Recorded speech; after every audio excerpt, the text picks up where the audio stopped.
What is up, you guys? Today, the S&P 500 is down 2%. And what I want to do is take a look at the weekly chart for the S&P 500 and triple Qs together, as well as the monthly chart. We talk mainly about investing on this channel, not like our other channel, Traders Helping Traders, which is all about trading. You should definitely check that out.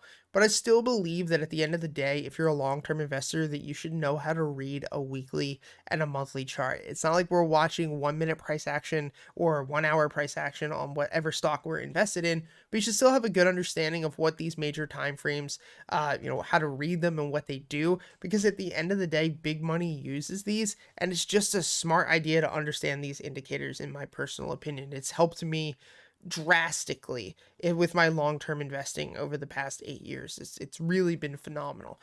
So we're going to get into it. We're going to get started. Check out our Discord community. It's free. Like I always say, the link is in the description. You guys will get access to free courses, free live streams, free seminars, free webinars, free trading bots. So if you guys are somebody who does trade, we have Trading Ticks, which is a $250 a month service that we just give to you guys completely for free.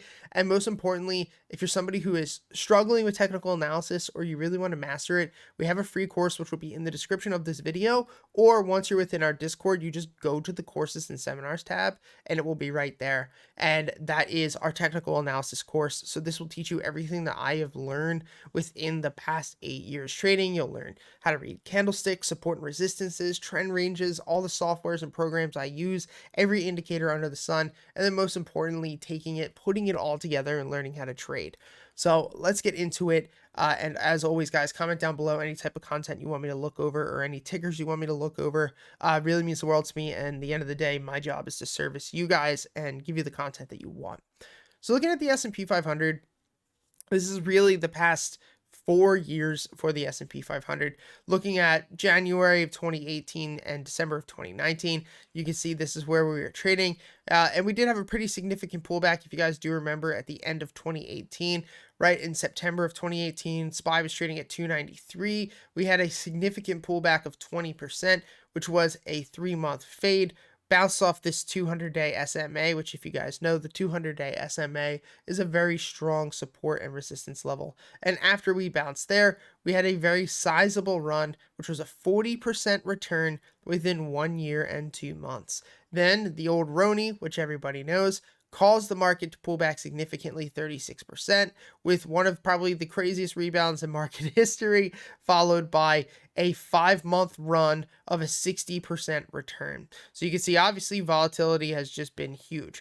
Now, after that, we had this push up. We were holding up over this level. We were able to push through 339, and we just had probably one of the most parabolic runs in all time for the S&P 500.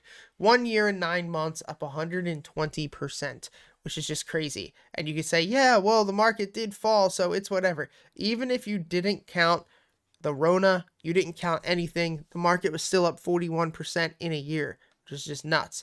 From then, as we all know, inflation has been running rampant, supply chain issues and problems. We've seen all this. We had a huge top, and this is why I say to you guys all the time, understand and learn technical analysis. Because if you're watching macroeconomics and you're looking at the economy, if you're looking at all the money we're printing, if you're looking at, just if you own a business or know somebody who owns a business in the past 2 years, go talk to them. Because if you're watching the economy and you're watching business, you're watching GDP, and you're watching everything that's happening, you would know up around this time in December of last year and August of last year, this is not normal. And so one of the first things that we saw within this is what would be considered a rising wedge, right? Which is where we're making higher highs and higher lows up into this fixed point, followed by a bearish divergence. And a bearish divergence occurs when a stock is making a higher high,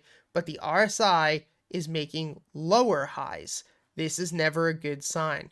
Then, once we hit a third higher high, you can see the stochastic RSI crossed, right? Which is never a good sign. And whenever the stock RSI crosses to the upside, we get a fade. You can see here August 30th, when we had the stochastic RSI in 2020 cross, we took about a 5% drop.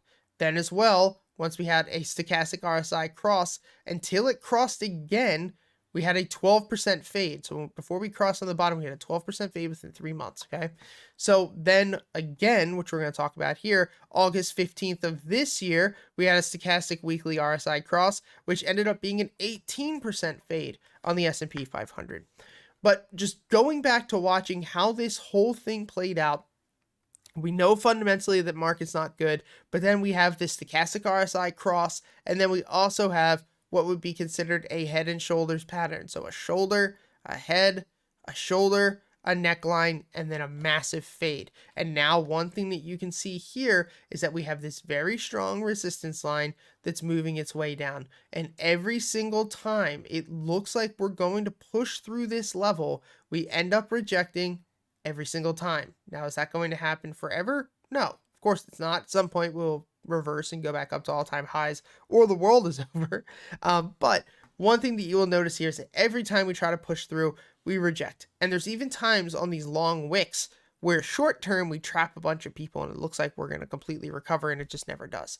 So looking at the S&P 500, there's some things that we could be watching here, right? Number one is that if we've rejected here 3 times prior, what's the chances of us rejecting here again? Something else to note is that not only are we starting to reject here on the S&P 500, but we're actually rejecting and starting to cross potentially on the stochastic RSI. And so if we look at the S&P 500 up on major rejection and stochastic RSI about to cross to the downside, and the past 3 times that has happened, we got a significant 10 to 15, 20% fade.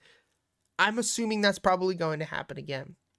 Now, what I thought was going to happen is we'd have a rally into the end of the year, and we would close the end of the year up around 409, 4010, 415, 420 maybe, and then we would reject. But looking at this, these are the levels that you're going to have to watch looking at the market.